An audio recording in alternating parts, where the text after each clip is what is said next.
Our next guest is Willem Ferwerda. William is an international professional strategic policymaker in ecosystems, biodiversity, agriculture, forestry, and land use issues in relation to local and indigenous people, business, non-profits, and government. Williams, hello, William. Good morning or good Nice afternoon to or have good you here. evening. It's good afternoon for me. I'm based in Mumbai in India, so it's 2 o'clock in the afternoon here. Nice to meet you. A quick note to the audience watching the show. If you have any questions for William or any of the other panelists, please just send us your questions through the Q&A function and we will pose them to the panelists. William, over to you. Tell us what you do. Yes, I have some slides. Shall I put them on? Absolutely. Go ahead. Okay. So my main work is that I'm trying to, wait, I'll share them. Oh, I can't, I'm disabled to screen sharing. So maybe someone can enable me to share my screen. Denise or Andre, can you enable Willem to share his screen?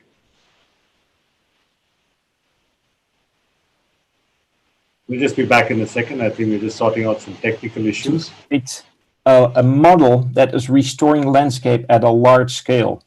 Conservation is super important. It's probably the most important we can do at this moment in the world to maintain and protect the biodiversity. As you know, we are in the biggest crisis ever after man came up.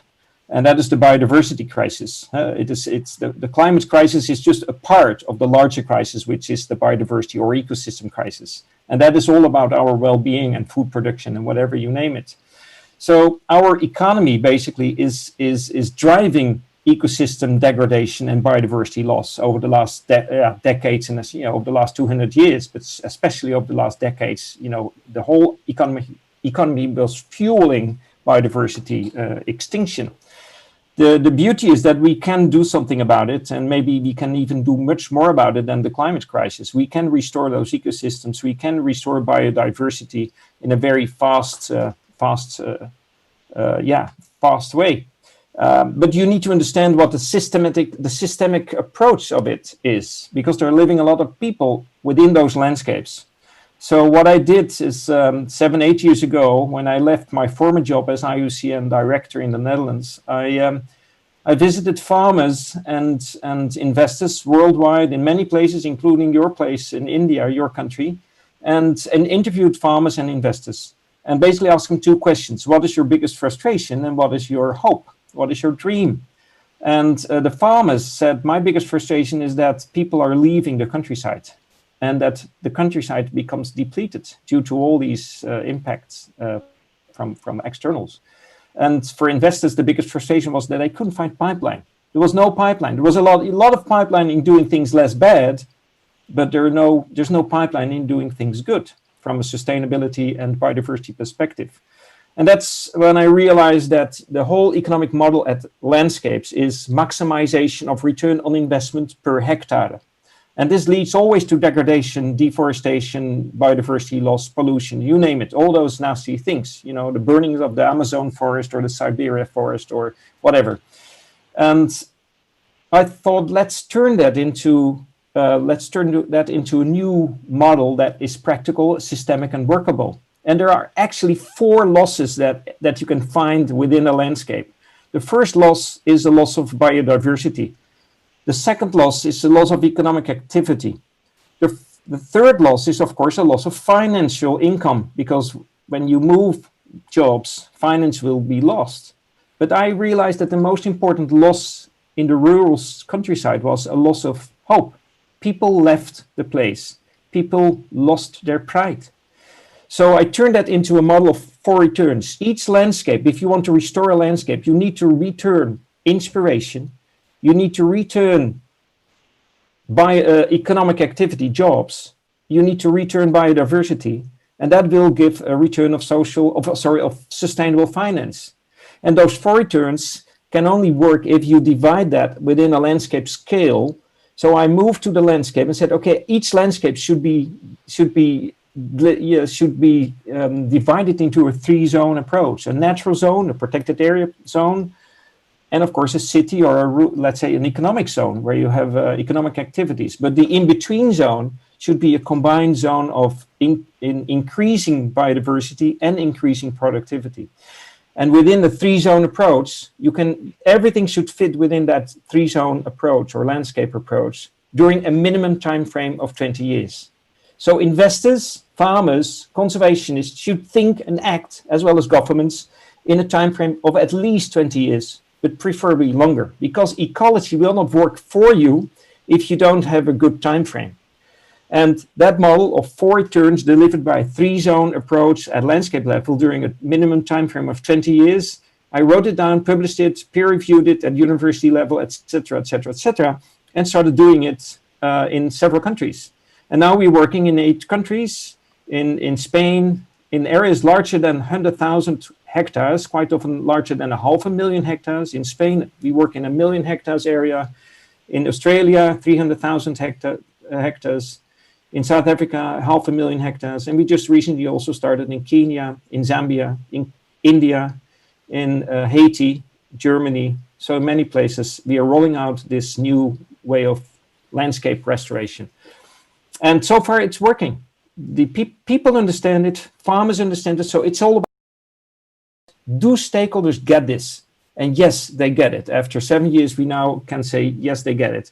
And of course, we then prepare these kind of landscapes for all kind of new innovative businesses. And that's where startups will come in. And that's where we need innovative thinkers and doers to make sure that we all work together towards restoring ecosystems business-wise, but with a different economic model. And that's basically our story. I've had 3 slides, but I can't find them. Maybe I'll try again, but I think that's it. Yeah, I think you have permission now, I think. Yes? Yeah. It's disabled still. I can't share them. I feel very disabled, but don't worry. Yeah, okay. I'll just speak to Andre. Yeah. There are only some pictures that will give you an impression of what I just said with some slides. All right. While we wait for your screen slide permission, let me ask you a few questions. Yeah, please. Yeah. Tell us a little bit about the future of farming. Are we going to see giant vertical farms in the future, and then we can leave the landscape alone and not cut down any more trees for farming? No. I believe in some. Yeah, of course we will see that, and we will see innovative things in vertical farming, but it will definitely not replace farming systems on the ground. I think farming is important if we do it well. We can and we cannot wait until the whole world is covered with rainforest or old-growth forest. It will take hundreds of years. We need to think. Our time frame is very limited, and we see that every time. I can buy an iPhone every 4-6 months, and I've got a new model. And planting trees is a hype, but it's easy. I can plant 100 trees a day, but I cannot get trees mature for the coming 100 to 200 or 300 years. That is a real profession. That takes time. That we call it forestry. We call it conservation. So I think vertical is super important. It will grow, and definitely it will grow because it will be more sustainable and more economic. But we also need small growth, a lot of small farmers that maintain and increase biodiversity and productivity, and that combination is possible. We call it regenerative agriculture or regenerative agroforestry systems. So basically, use the knowledge of ecology to produce sustainable without chemicals or with less chemicals, but mostly you can do it without chemicals. Permaculture is very much into this, and we can learn from permaculture to use that kind of technology. So it's a combination, that's what I think. But definitely we need to put the finance system, we need to work on the finance system. Finance should work to conserve our protected areas. Now we can't even pay guards to protect our forests. Not in India, not in the Netherlands, not in the US, not in Congo. It's just, we see it as a kind of hobby, but it's the most important thing of the world we need to do. So finance should be innovate. We should innovate finance and think about multiple returns instead of only financial returns in a very short time frame for some some shareholders in New York or Mumbai or Frankfurt. Willem, there's a contradiction in what you're saying. You're saying that we need to have a time frame of 20 years to regenerate forests. Minimum 20 years. Right? Yeah. Politicians usually are in power for 4 to 5 years, and businesses want returns in 1 year, and so do shareholders. How do you reconcile 20 years on one hand with politicians who make policies for 4 years or 8 years at one time? Yeah, you're so true. I mean, what you said is, of course, completely true. That's our struggle. This is about consciousness. If we don't find the consciousness, and we need to work towards consciousness, the time frame of 4 to 5 years will work for a lot of products, but it will not work for these kind of products. So we need to make a switch between, let's say, an iPhone or a car and the production of a landscape. That is just a complete different world. And we need to make a shift in, let's say, our economic and finance systems to work on that. And politically, politicians need to understand that. So it's our responsibility to create that awareness. And we try to do that also because what we've seen so far is that if you talk about nature and go to nature, people get moved. So it touched something within their own system. It is going deeper. It's going to the soul, you could say. So the connection between soil and soul should be worked on. And that is, of course, sounds vague, but is actually the essence of our work. We just show it by doing it.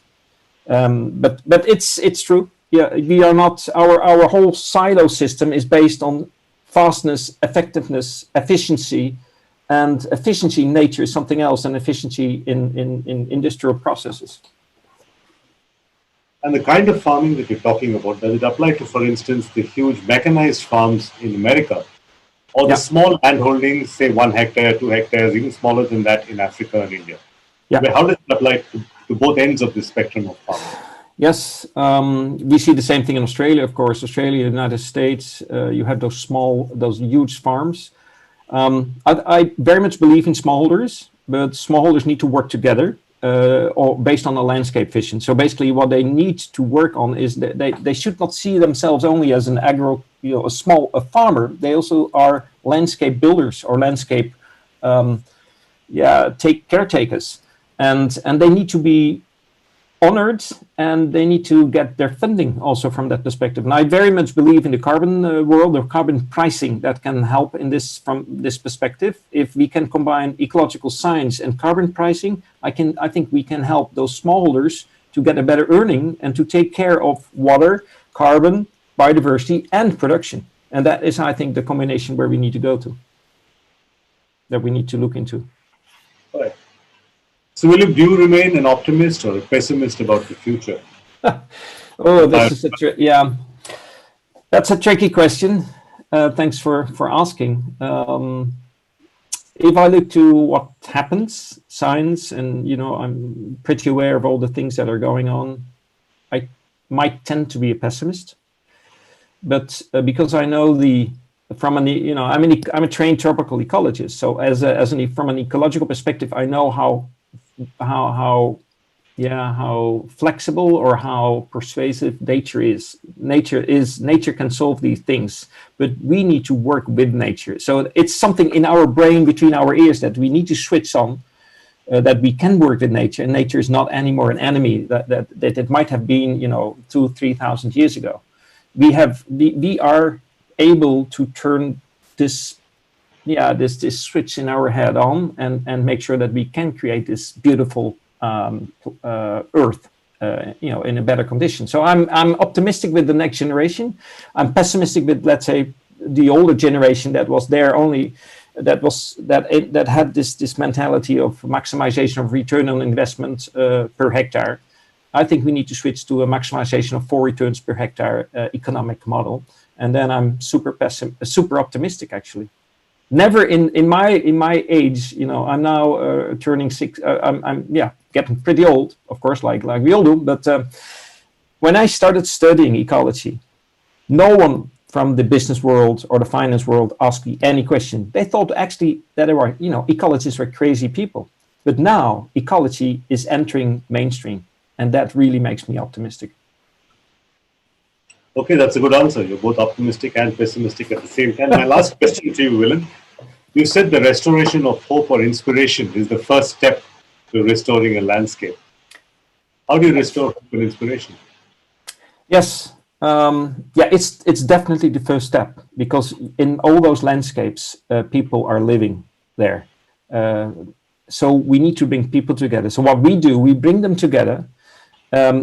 within a several, and we use a certain methodology called Theory U. It's a kind of stakeholder management tool, and it really works well. You can Google it. It's very common, and that gives people the opportunity to share their thoughts and their vision from their experiences and their families and whatever, how they see a landscape blossoming, let's say, in the coming decades, and that gives so much power to and bring pride and hope back, that when you guide them with the right tool setting, they can actually do things in a very fast way. And we've seen that. We've seen it in Spain. We've seen it in Africa, in several places. We've seen it in Holland, because we also work in the Netherlands. So it's not a poor, rich country stuff or whatever. It's just about people. It's everywhere the same. If you guide them with a vision and an action plan underneath, which you can, with M&E stuff underneath, monitoring, evaluation, all the things are there, then you use that energy that every person had inside in the heart, to make the heart connection to the, let's say, the action connection. And that's what we do. And it is amazing how fast this sometimes go. I give an example. In Spain, we started in 2014. It's the most poorest part in Spain, dry, dehydrated, eroded countryside. Within 6 months, farmers organized themselves, and now there are 300 farmers in a cooperative. We started companies, investors came on board, but that in the first 6 months something happened, something magic happened, by giving them the right tool setting, but we started with the heart, not with the brain, and I think that but we had the tool setting with the brain and the hands ready, of course. So it's a people stuff. When you need, it's always like you know how it works. You start with people, and then robots come later. Start with the heart and then end with the head. Willem Ferwerda, thank you for talking to me. Most welcome. Bye bye.